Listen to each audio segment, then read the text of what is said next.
you know, here in the streets of Boston, I've had people come up to me left and right since I've been here. Usually they do something like, or, you know, aren't you that guy? And so, you know, everyone thinks they're being very clever, but they all do one of three things. You know. John Moschitta's claim to fame is that the Guinness Book lists him as the world's fastest talking man, more than 500 words per minute. But his most memorable moments have been on television, in ads for Federal Express, and lately, minute rice. Slice the green peppers, use them with your minute rice primavera, paella, or pilaf. Chop a chicken for cacciatore. Slice a steak for stroganoff. Plain, I personally prefer plain with the pat. Side dishes, Fast, versatile. At what point did you realize you had this gift? Well, when I was 12 years old, growing up on Long Island, there was a cerebral palsy fair a few blocks away from my house, and they announced that they would donate $2,000 to cerebral palsy for anyone that broke a Guinness record. So at first I wanted to ride the roller coaster at Coney Island, so I called Coney Island, and they said, hey kid, take a hike at 12 years old. We're not going to let you strap yourself into the cyclone for 2 weeks straight. So I went home and I started flipping through the book and decided I wasn't going to eat a car, swallow lead pipes. So the next best thing was to lock myself in a room and teach myself how to do the fast talking.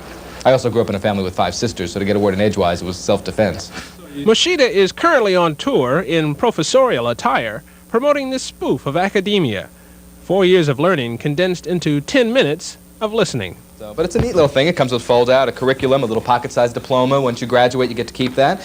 And it's orientation, biology, psychology, philosophy, political science, Roman studies, physics, visual arts, comparative literature, economics, and football. Look what I whipped up with minute rice. Minute rice garden, medley, Chinese chicken, and seafood cacciatore. Maybe we'll move on to Mexican beef and minute rice and chicken amadillo. Do you ever, like, trip over a word or something there? I mean, do you... Generally what will happen, especially if I'm doing an industrial film or something, and you're trying to get 6 pages of dialogue out, and I'm sitting there, and I never memorize the things because they change them at every last minute. So I'm looking right into the camera, and there's a teleprompter there, and I'm reading it, and I'll mispronounce a word that nobody will catch. I mean, it won't be a bad mispronunciation, but it'll be wrong. And my brain will hear it. But I'll keep going because nobody stopped me.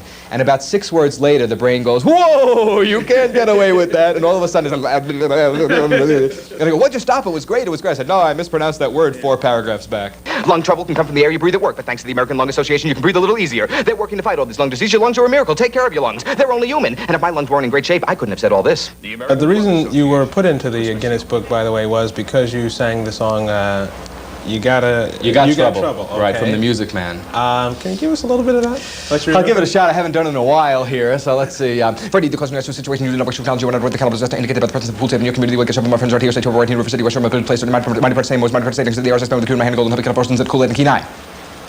So it's a little fast to understand, but when they slow it down... Wait a minute, you expect me to buy that? I tell you what, if you put this on a lexicon time compressor and you slow it down, you will in fact hear each and every word. That's how they have to verify it to be a record. Your word is mine. Okay, you're right. Here's a new contemporary challenge. This is from Michael Jackson's new album. His first cut there, Bad. I'm bad. If you could just sort of give us your rendition of it. I'd like to hear that. I'll give it up to the first chorus there. Okay. Your butt is mine, gonna tell you right. You show your face in the broad daylight. I'm telling you how I feel, gonna hurt your mind. Don't shoot to kill, come on, lay it on me, all right. I'm giving you one on the count of 3 to show you stuff or let it be. I'm telling you, just watch your mouth. I know you game. What about you? Well, I say the sky's the limit, and to me that's really true. But my friend, you see nothing. Just wait till I get through because I'm bad. Come on. Bad, really bad. You know I'm bad. You know, bad, really bad. You know I'm bad. Come on. You know bad, really bad. And the whole world does the answer just right. Just tell you once again who's bad. Close, very sloppy, but close. Oh, that wasn't bad, actually. That wasn't bad. Who's bad? I'm not bad. Am I bad? For the record, if you're curious, it was Jackson in 1:08, Moschitta in just 20 seconds. For the 10 o'clock news, I'm Marcus Jones.